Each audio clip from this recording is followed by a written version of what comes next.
Governing council की 10वीं बैठक में देश भर के मुख्यमंत्रियों ने एक स्वर में ऑपरेशन सिंदूर की सराहना की। दिल्ली की मुख्यमंत्री रेखा गुप्ता ने बैठक को बेहद सकारात्मक और प्रेरणादायक बताया।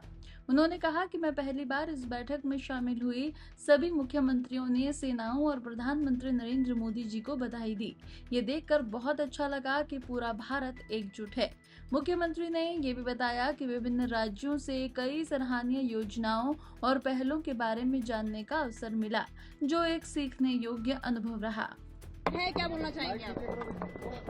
बहुत ही बेहतरीन मीटिंग थी। मेरा पहली बार जाना हुआ, परंतु इतने सारे राज्यों के अच्छे किए हुए काम, आपस में एक दूसरे को संज्ञान लेना और माननीय प्रधानमंत्री जी का जो मार्गदर्शन मिलना, सबसे अच्छी बात जो आज की मीटिंग की मुझे लगी कि एक स्वर में एक मत में सभी माननीय मुख्यमंत्रियों ने सभी राज्यों के द्वारा जो ऑपरेशन सिंदूर की भूरी भूरी प्रशंसा की गई।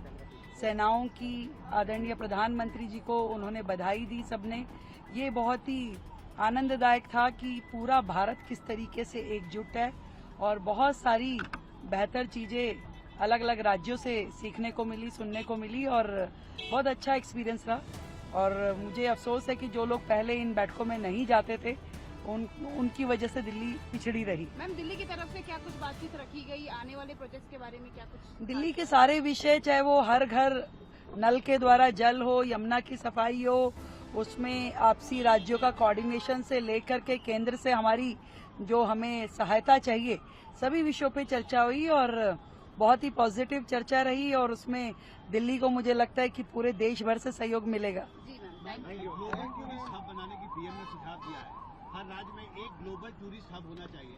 दिल्ली में भी आप सोचेंगे इसके बारे में? हम दिल्ली में एक नया टूरिस्ट सर्किट उसको डेवलप कर रहे हैं कि पहले जो 3-4 डेस्टिनेशन जो हमारे आपके बचपन में कभी हमने देखे वही चल रहे थे अब तक, परंतु एक पूरा नया टूरिस्ट सेक्टर दिल्ली में हो ताकि दिल्ली में कोई भी सेनानी घूमने के लिए आए तो उसको नई नई जगहें, चाहे वो भारत मंडपम है, यशो भूमि है, अमृत उद्यान है या हमारा शहीद स्मारक है, ऐसा एक पूरा टूरिस्ट बेल्ट आदरणीय अंबेडकर सेंटर जो बना है, उस तरीके से हम एक पूरा टूरिस्ट सेक्टर डेवलप करेंगे जो सेनानियों के लिए बहुत ही देखने लायक रहेगा। Thank you.